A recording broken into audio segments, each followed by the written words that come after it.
살아계신 예수 그리스도의 이름으로 기도드리옵나이다. 아멘. 할렐루야. 그렇습니다. 주님이 부활하셔서 오늘도 우리 예배 가운데 참여하시고 우리에게 말씀으로 성령으로 만나주실 줄로 믿습니다. 할렐루야. 가정에서 예배하시는 분들에게도 동일한 은혜가 있게 되시기 바랍니다. 특별히 오늘 추석 명절 연휴 가운데 예배하시는 여러분들에게 예수 그리스도 안에 있는 은혜와 평강이 임하시기를 주님의 이름으로 축복합니다. 할렐루야. 오늘 우리가 읽은 이 말씀은 설교하고 싶지 않은 그런 대목의 말씀이고, 또 신앙하면서 여러분들이 혹시 그런 일 있으셨나 모르겠는데 주의 종들과의 관계에서 실망을 했다든지 하는 그런 마음의 상처들이 있을 수도 있는 그런 문제고, 성도들과의 관계에서 사람과 사람 사이의 관계에서 예수님 믿으러 왔다가 사람 때문에 실망하고 실족해서 그만두는 그런 일들도 있고, 그런데 오늘 그런 문제들을 어떻게 복음 안에서 우리가 이해하고 해결해 나가야 되는지, 바울과 바나바의 문제, 바나바와 바울의 문제를 통해서 같이 살펴보고 은혜 안에서 잘 정리되고 내 믿음도 그렇게 성장하고 성숙하는 은혜들이 있게 되시기를 예수님의 이름으로 축원합니다. 할렐루야. 이 문제는 초대교회 전체 상황에서 보고 이해할 때 이해를 바로 할 수 있습니다. 바울과 바나바 두 사람의 문제가 아니라 전체 교회의 역사이고, 하나님의 역사 가운데 방해하는 사단의 방해 모습 중의 일환이다 하는 것을 깨닫고 영적으로 잘 대처하고 분별할 때 승리하게 하실 줄로 믿습니다. 할렐루야. 초대교회는 교회를 중심으로 해서 볼 때 예루살렘 교회의 성령이 충만해서 복음이 왕성하게 전해졌고 생명의 역사가 왕성하게 나타났어요. 그런 반면에 또 핍박, 고난, 역경, 순교 이런 어려움과 역경도 많이 있었던 것을 알 수 있습니다. 사내들인 공회를 중심으로 해서 유대교의 핍박이 많이 일어나서 스데반 집사가 순교하기까지 이런 일들이 일어났고, 그 다음에 또 헤로드 왕을 비롯한 정치 집단의 핍박이 시작돼서 야고보 사도가 순교하는 이런 일들이 있었습니다. 그러나 교회는 위축당하지 않고 흩어져서 오히려 복음을 더 왕성하게 전해서 하나님 나라가 더 확장되는 그런 은혜가 있었습니다. 그런 반면에 교회를 중심으로 해서 볼 때 외적인 탄압, 외적인 핍박과 함께 내적인 사단의 방해도 많이 있었다고 하는 것을 우리가 살펴봤습니다. 사실은 외적인 적보다 내부의 분열, 내부의 적이 더 무서운 겁니다.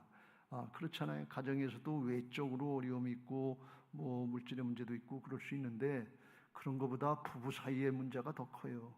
부자 간의 문제가 더 커요. 이 내부의 적이 더 문제가 되는 거거든요.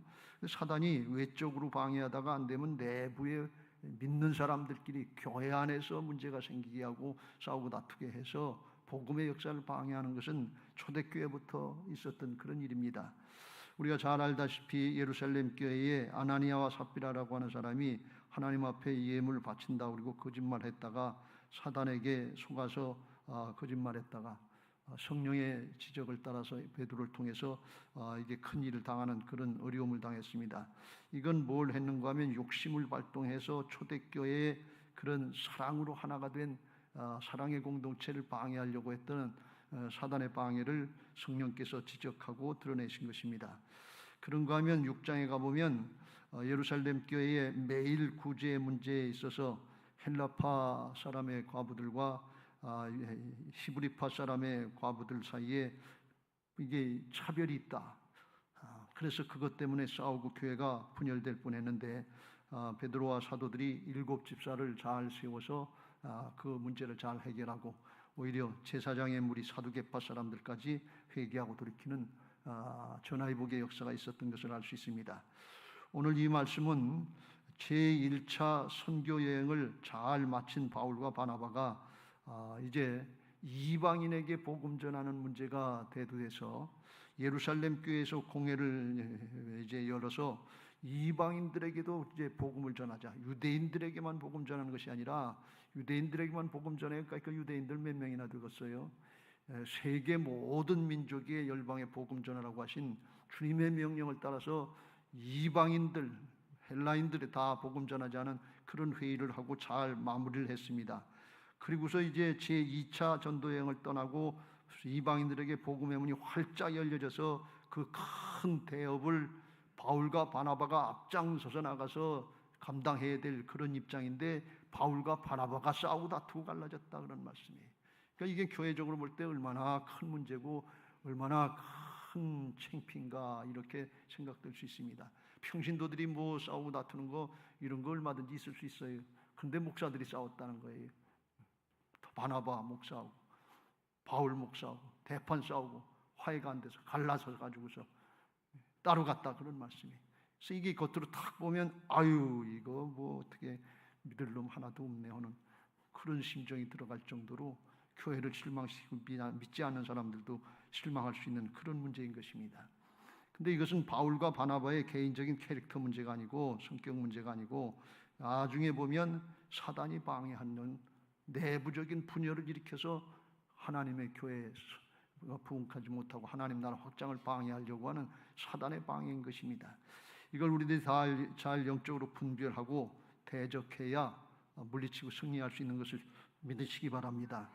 그래서 교회가 안 되고 안디옥교회도 무너지고 그럴 것 같은데 나중에 결과를 보니까 41절 수리아와 길리기아로 다니며 교회들을 견고하게 하니라.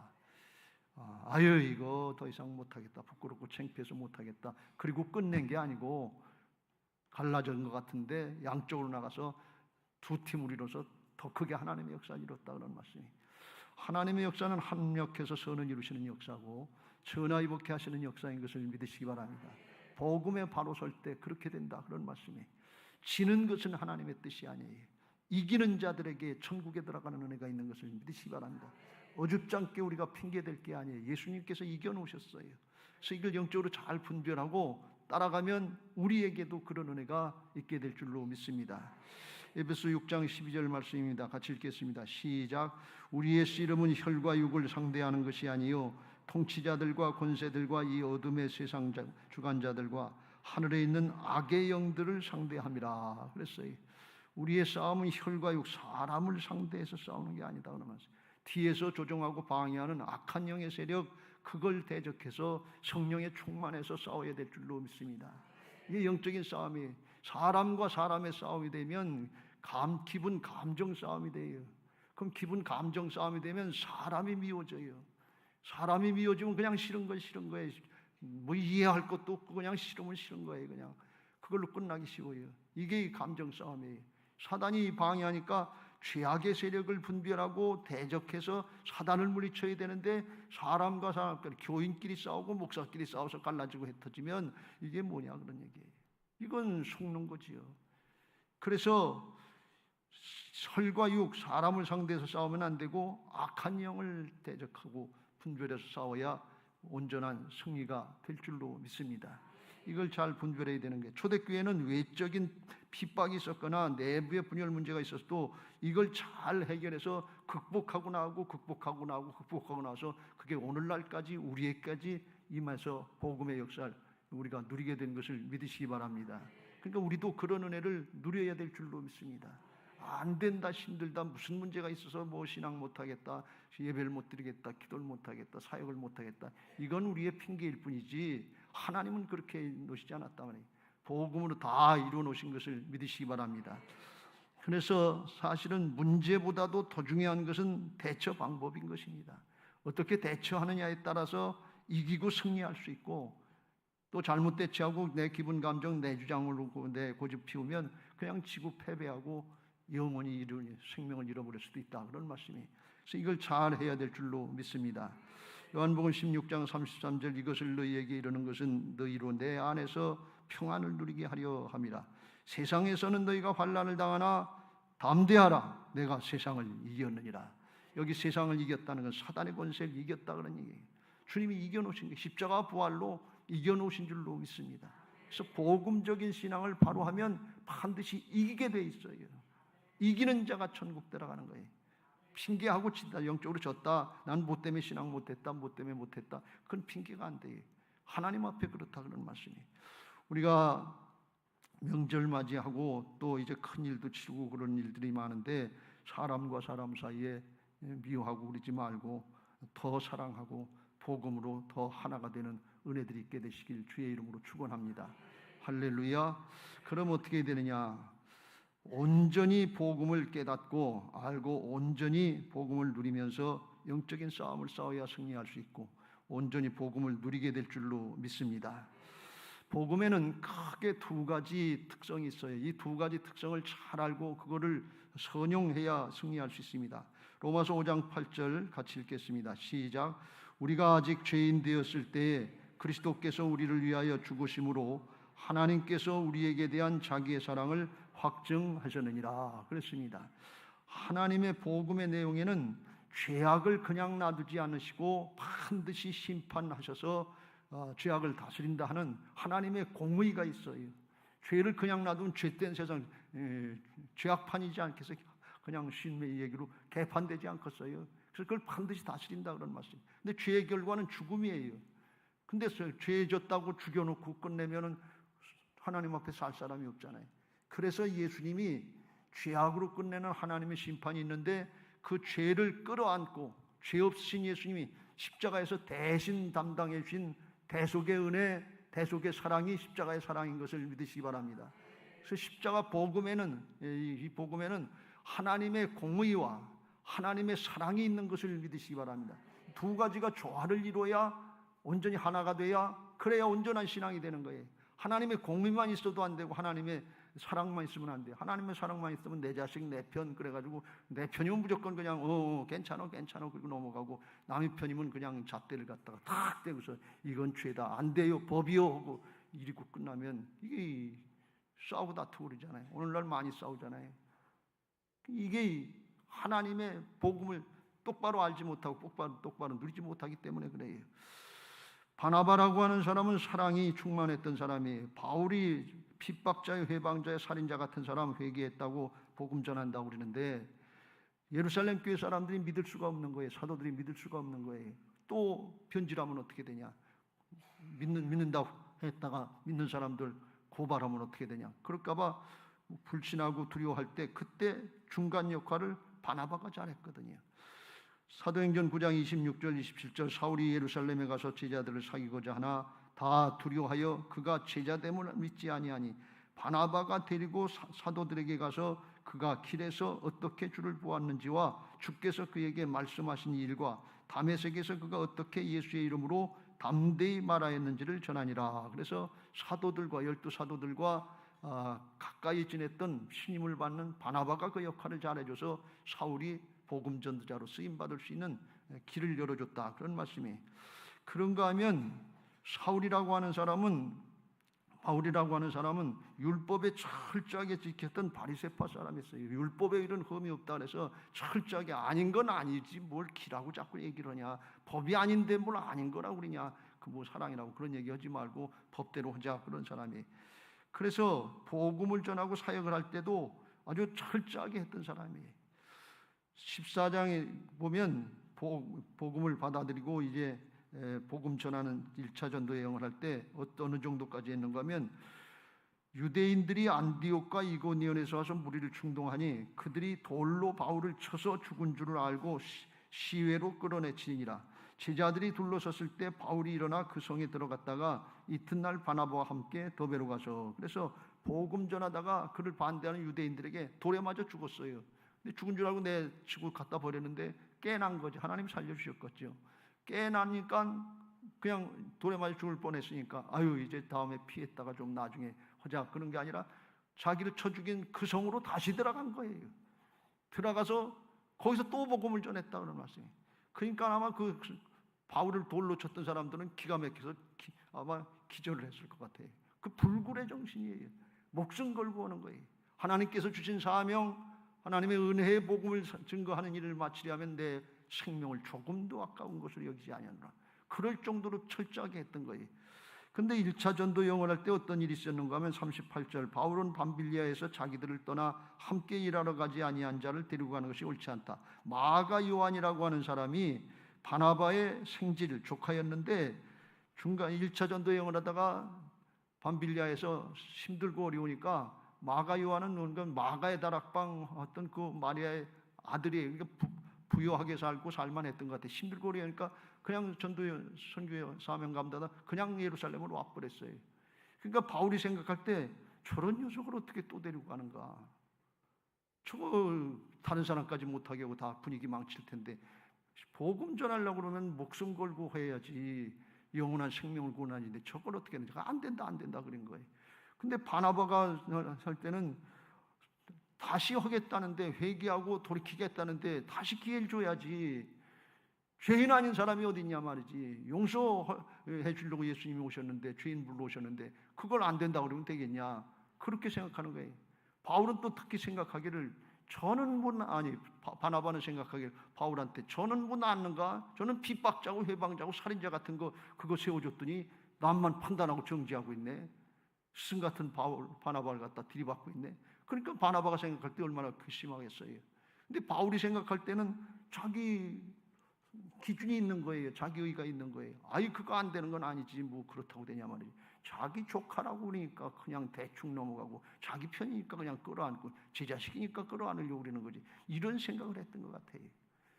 그러니까 서로 가만히 생각하면 바나바는 하나님의 사랑에 충만했던 사람이고 바울이라고 하는 사람은 하나님의 공의에 더 충만했던 그런 성격적인 특징, 스타일이 있었던 거예요. 근데 그게 틀린 얘기가 아니에요. 하나님의 일 잘하자는 얘기예요. 똑바로 하자고 하는데 자기 특성을 가지고 양보를 안 하는 거예요. 그러니까 누가 잘못했다 이렇게 얘기할 수 없는 거고 사실은 조금 부족한 거지요.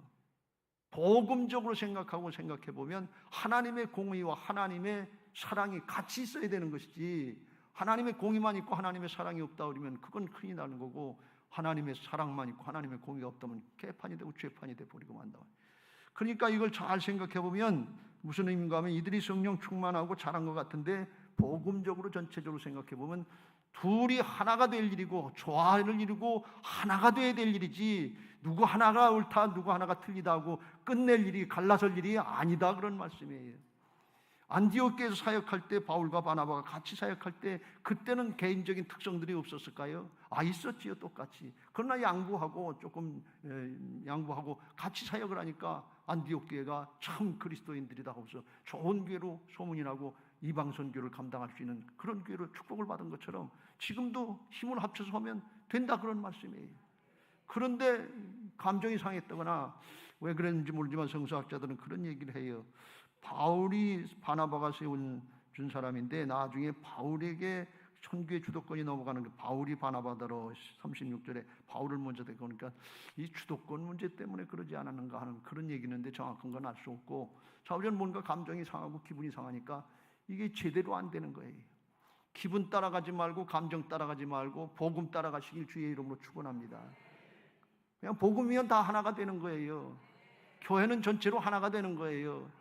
이런 사람 저런 사람이 있어요. 그런데 하나가 될 때 그때 역사가 나타나는 거예요. 고린도전서 12장 12절 같이 읽겠습니다. 시작. 몸은 하나인데 많은 지체가 있고 몸의 지체가 많으나 한 몸인 것 같이 그리스도도 그리하니라. 법이요 그리고 나오는 사람도 있어야 되고 하나님의 사랑으로 하자 하는 것 사람도 있어서 잘 타협해서 전체적으로 하나가 돼서 나갈 때 교회가 바로 될 줄로 믿습니다. 여러분 가정도 마찬가지잖아요. 옛말에 엄부자무다 하는 그런 얘기가 있잖아요. 아버지는 엄하게 다스리고 자식들 가르치고 다스리고 야단치고 책망하고 그런데 뒤에서 엄마가 사랑으로다가 감싸주고 위로해주고 그래야 된단 말이지. 야단만 직사하게 하고 그냥 기죽게 만들어놓고 학대하는 것처럼 그렇게 하면 애들이 기가 죽어서 담대하지 못해요. 근데 또 내 자식이다 그러고 사랑만 해주고 그냥 요즘에 하나 둘 나가지고 다 내 자식이 다 감싸는 것처럼 그렇게 하면 애들이 버릇이 없어요. 경을 몰라요. 그래서 건강한 자식을 만들려면 엄부자모가 있어야 돼요. 아버지한테 책망받고 엄마한테 위로받고 그러면서 아이가 이렇게 예의를 차리는 거구나 경을 바라하는구나 그렇게 가르치시길 주의 이름으로 축원합니다. 교회도 그래야 돼요. 교회에서 죄악은 드러내서 책망받을 건 책망하고 회개할 건 회개하고 돌이킬 건 돌이키게 하고 예수 그리스도의 십자가 부활의 사랑으로 하나가 돼서 새롭게 되어지는 은혜가 있어야 될 줄로 믿습니다. 사랑은 나한테 적용하지 말고 다른 사람한테 적용하세요. 공의는 다른 사람한테 잣대 갖다 대지 말고 나한테 갖다 대세요. 나한테 갖다, 나는 대충 넘어가도 그럴 수 있지. 그러고서 다른 사람한테는 안 그러면 그러지 말고 이걸 잘 해야 될 줄로 믿습니다. 그럴 때 교회가 건강하게 되고 가정이 건강하게 되고 우리의 인격이 건강하게 될 줄로 믿습니다. 그렇게 하려면 어떻게 되느냐? 예수님 바라보시길 주의 이름으로 축원합니다. 예수님이 십자가에서 그걸 다 이루셨잖아요.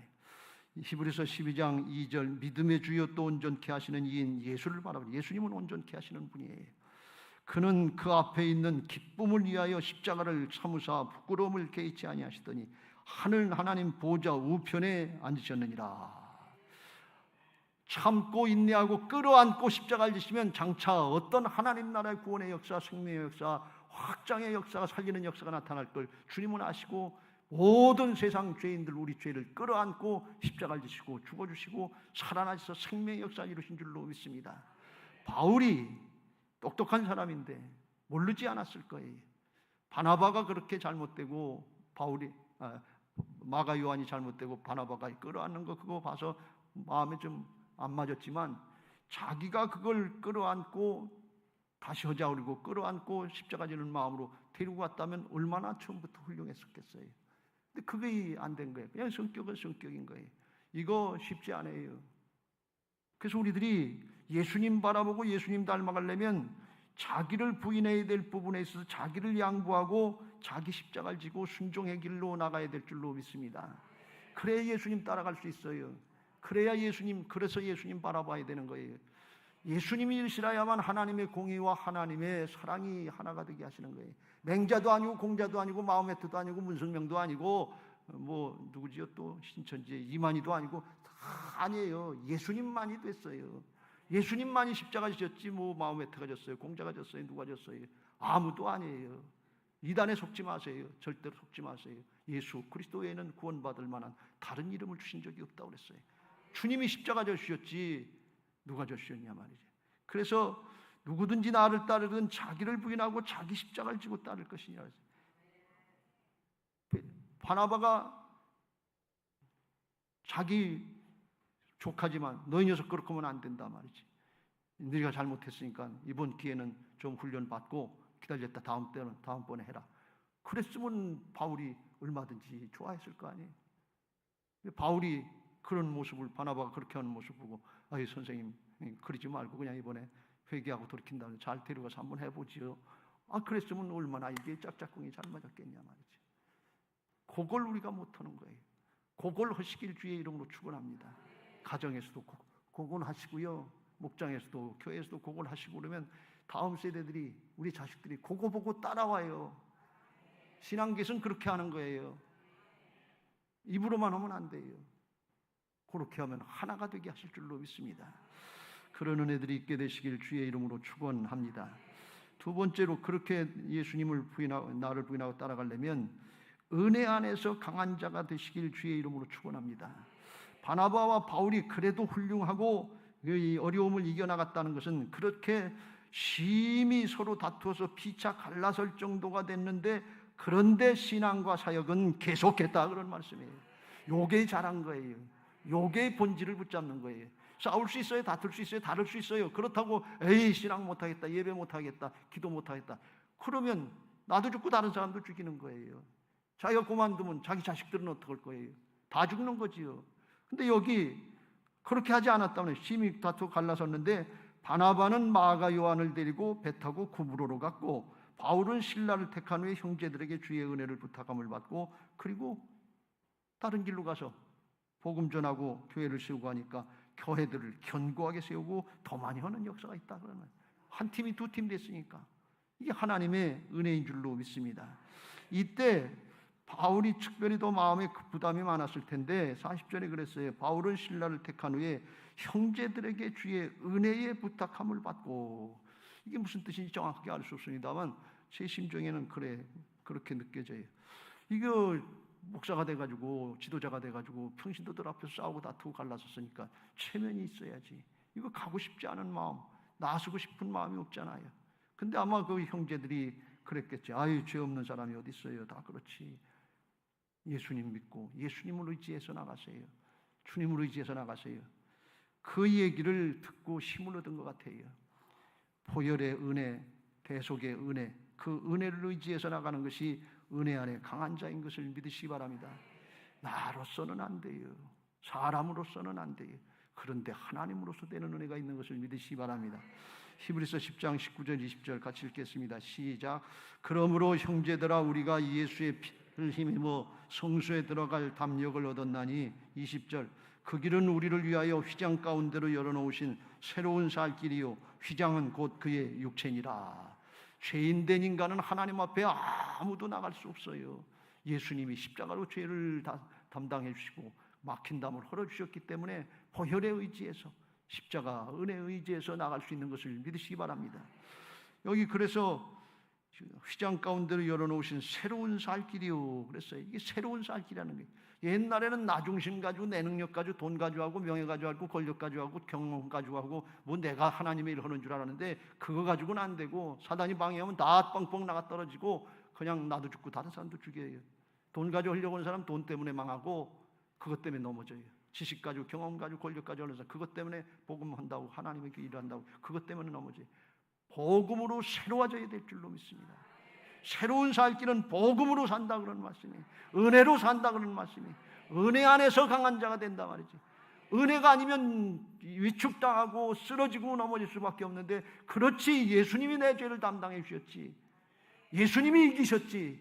그 예수님이 내 안에 와 계시지. 나는 죽고 예수님으로 사는 사람이지. 일어나자 나아가자 그리고 나갈 때 예수 그리스도 안에서 복음 안에서 강한 자가 되는 것을 믿으시기 바랍니다.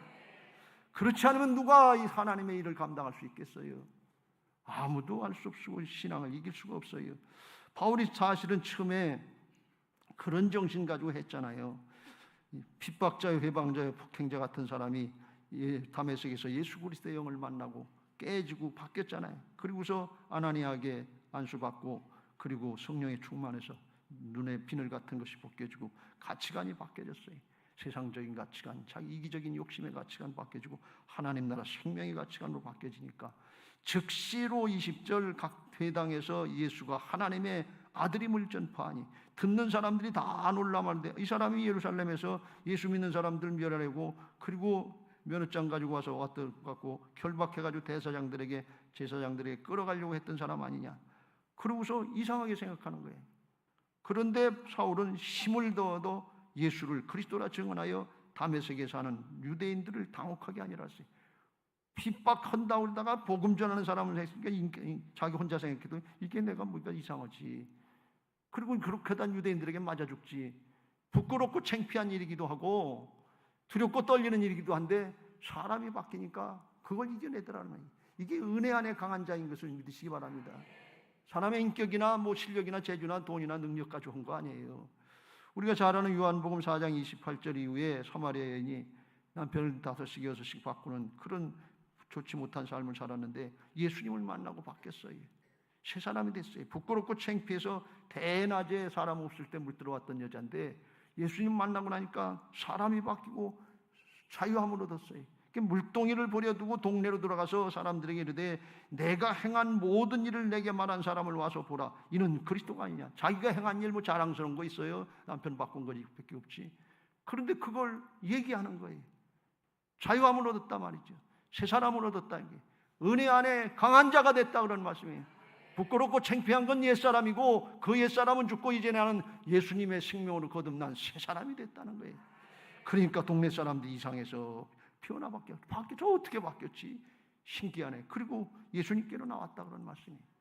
이게 은혜 안에 강한 자인 것을 믿으시기 바랍니다. 이게 이렇게 신앙하고 은혜를 붙잡고 우리가 뭐 떳떳해서 당당해서 뭐가 있어서 그래서 신앙하고 그래서 쓰임 받는 거 아니에요. 그거 없어지면 그냥 넘어지고 말아져요. 예수님 붙잡고 십자가 붙잡고 보혈의 은혜 의지해서 나갈 때 그리스도의 좋은 군사들이 될 수 있는 것을 믿으시기 바랍니다. 할렐루야. 누구든지 다 그 경우를 겪어서 바뀌어진 사람들이 믿음의 사람들이 되고 하나님의 역사에 쓰임받은 게 성경에 누누이 강조하고 있는 거예요. 아무도 자기 잘났다고, 난 떳떳하고 당당하고 잘나고 뭐 명예도 있고 성공도 하고 그랬으니까 하나님이 이런다, 그런 얘기들 하지 마세요. 그건 자기의예요. 하나님의 의, 복음의 의, 십자가 부활의 복음의 의라야만 어둠의 영이 쫓겨나고 사랑으로 공의로 바로 세워져서 하나님, 예수님 따라갈 수 있는 복된 신앙들이 되는 것을 믿으시기 바랍니다. 근데 이게 하루아침에 되면 얼마나 좋겠어요. 오늘 설교 들었으니까 여러분들 이제 가서 다 되시겠지요? 그렇게 되시길 주님의 이름으로 축원합니다. 다음 주에 김정규 장로님 확인해 보세요. 이게 쉽지 않은 일이에요. 왜? 굳어졌거든요. 사단이 해방을 하거든요. 그래서 이게 인내 과정이 필요하고 연단의 과정이 필요한 거예요. 오래 걸리더라도 하나님의 일 포기하지 말고 양보하지 말고 하면 하나님이 그 과정을 통해서 누구 위해서 하는가? 하나님이 위해서 하고 누굴 위해서 하는 게 아니라 나를 바꿔주시는 은혜가 있는 것을 믿으시기 바랍니다. 나를 치료해 주고 나를 변화시켜 주는 은혜가 있는 것을 믿으시기 바랍니다. 바울이요, 마지막 순간에 사역 후기에 고백하길 이렇게 변화된 걸 고백을 하는데, 디모데후서 4장 11절에 누가만 아니라 나와 함께 있느니라, 누가만 나와 함께 있느니라, 내가 올 때에 디모데에게 마가를 데리고 오라, 그가 나의 일에 유익하니라. 마가도 바뀌었고 바울도 바뀌었다는 거예요. 근데 뭐 하다가 사역하다가 바뀌었다는 거예요. 신앙 사역 안 하고 아유 부끄럽고 창피한데 그거 뭘 하냐고 그러고 관도 쓰면 어떻게 됐어요? 안 바뀌었지. 자기의로 충만해서 자기가 똑똑하고 아유 그 바나바가 그거 자꾸 그렇게 두리뭉실하게 넘어가려고 그거 끝까지 원망하고 불평했을 거예요. 자기가 옳다고 그랬을 거예요. 그런데 하다 보니까 아 이게 내가 잘못됐구나. 철저하게 하는 것 같아. 주님의 사랑이 있어야지. 사랑이 없어요. 골로새 4장 10절 이렇게 말씀합니다. 나와 함께 갇힌 아리스도다고와 바나바의 생질 마가와 이 마가에 대해는 너희가 명을 받았으므로 그가 이르거든 영접하라는데, 감옥에 갇히는데 아리스도다고하고 바나바의 조카 마가하고 같이 감옥에 갇혀 있다는 거예요. 마가가 이렇게 바뀌었다는 거예요. 그러니까 얼마나 관계가 좋아졌겠냐 말이지.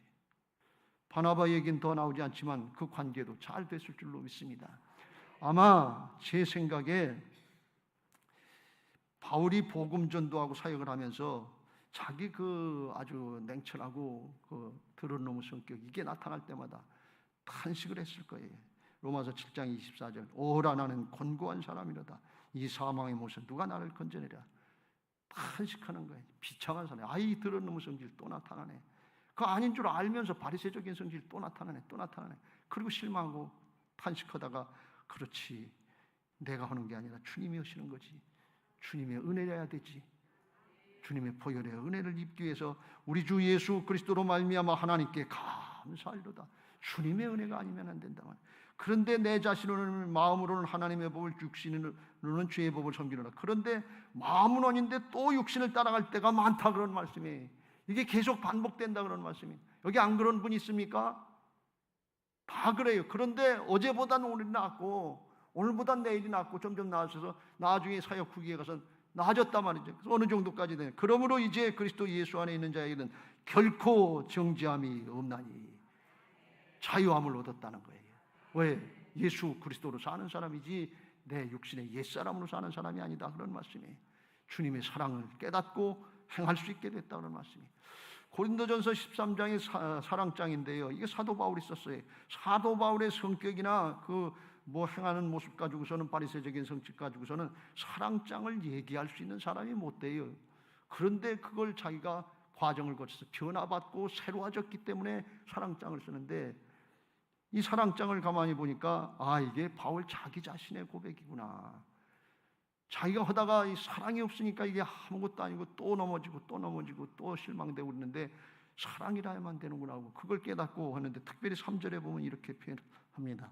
내가 내게 있는 모든 것으로 구제하고 또 내 몸을 불사르게 내줄지라도 사랑이 없으면 내게 아무 유익이 없느니라. 목숨 걸고 사명 감당했는데 사랑이 없으니까 허전하더라 그런 얘기예요. 아무것도 아닌 것 같더라 말이지. 왜? 주님의 모습이 나타나질 않고 자기 모습으로 끝나니까, 자기 의로 끝나고 하니까. 그래서 깨닫고 이제는 나는 죽고 오직 내 안에 그리스도께서 사신 것, 나는 날마다 죽노라. 그렇게 하면서 이 사랑장을 기록한 것 같아요. 우리에게도 이런 은혜가 있어야 될 줄로 믿습니다. 주님의 은혜라야 되는 거지요. 그런데 그 과정을 겪으려면 연단의 과정, 인내의 과정이 필요하다 그런 말씀이에요. 중간에 힘들다고, 중간에 기분 감정이 안 맞는다고 내치고 그만두고 에이 끝낸다 그러지 말고 끝까지 나가세요. 선한 싸움 싸우고 달려갈 길 마치고 믿음 지키세요. 언제까지? 면류관 받을 때까지. 연단의 과정을 통해서 하나님이 우리에게도 그런 은혜를 주실 줄로 믿습니다. 히브리서 12장 10절 11절 그들은 잠시 자기의 뜻대로 우리를 징계하였거니와 육신의 아버지를 얘기합니다. 그러나 오직 하나님은 우리의 유익을 위하여 그의 예수님의 거룩하심에 참여하기 위해서 징계와 연단의 과정을 주신단 말이에요. 무릇 징계가 당시에는 즐거워 보이지 않고 슬퍼 보이나 후에 그로 말미암아 연단받은 자들에게는 의와 평강의 열매를 맺느니라. 바울이 전에는 그 더러운 바리새인적 성격 때문에 열심히 한다고 목숨 걸고 한다고 다른 사람들 칭송하는데 자기 마음엔 편치가 않아요. 저것도 우리가 잘못했지, 이게 잘못했지, 판단하고 정지하는 게 늘 가시 같은 게 있는 거예요. 그런데 이게 정리되고 예수님의 모습으로 사랑으로 바뀌니까 의와 평강이 넘치더라 그런 말씀이에요. 용납이 되더라 그런 말씀이에요. 용서가 되더라 그런 말씀이에요. 이게 가장 큰 축복인데 뭐예요? 사람이 바뀌는 게 가장 축복이다 말이에요. 내가 바뀌는 게 가장 축복이다 말이지. 예수님 믿고 예수 그리스도 안에 있는 은혜와 평강을 누리시기를 예수님의 이름으로 축원합니다. 이것도 못 마땅하고 저것도 못 마땅하고 마누라도 못 마땅하고 남편도 못 마땅하고 자식들도 못 마땅하고 천상천하 유아독전 나밖에 없는 그런 신앙하지 말고 이것도 용납되고 저것도 용납되고 평안입니다. 의와 평강과 희락이 넘칩니다. 성령이 충만한 이런 은혜가 있게 되시길 주의 이름으로 축원합니다. 그게 좋은 땅이에요. 그게 옥토와 같은 심령이에요. 인내로 결실하는 거예요. 누가복음 8장 15절 같이 읽겠습니다. 시작. 좋은 땅에 있다는 것은 착하고 좋은 마음으로 말씀을 듣고 지키어 인내로 결실하는 자니라. 바울과 바나바가 그만뒀으면, 포기해버렸으면, 에이 그거 더 이상 못하겠다 그랬으면 이런 은혜가 있겠어요? 또 이런 은혜를 있다고 하는 걸 우리가 어떻게 알겠어요? 그냥 조금 하다가 싫으면 그만두는 거 아니에요? 안 맞으면 그만두는 거예요? 사람 보고 그만두는 거 아니에요? 예수님 바라보시길 주의 이름으로 축원합니다. 이제 말씀을 마무리합니다. 부활신앙으로 복음을 온전히 누리시길 주의 이름으로 축원합니다. 부활신앙은 내가 주인 노릇하는 것이 아니라 내 안에 주님이 살아계셔서 주인 되시는 걸 믿고 나는 죽고 예수님의 말씀 따라가는 게 부활신앙인 것을 믿으시기 바랍니다.